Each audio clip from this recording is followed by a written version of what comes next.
for telecommunications and ICTs, and I am very much delighted and honored to be today in Yerevan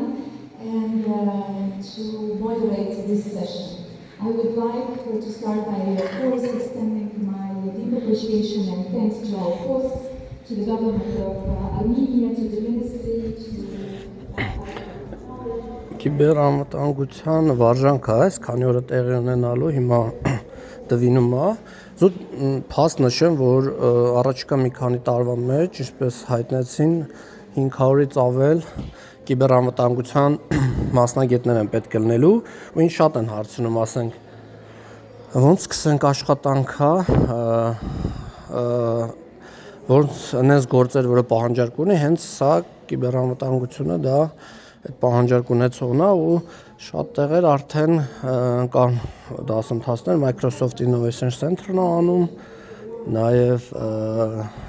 Sci-Hub-ն է անում, Armenian Code Academy-ի հետ է շուտով սկսվելու, նաև բուհերում են նախատեսում մագիստրոսական ծրագրեր սկսեն, այլս նենց որ ինքը շատ պահանջարկ ունեցող ուղղությունն է, որ կարելի է մտնել, զարգանալ, սովորել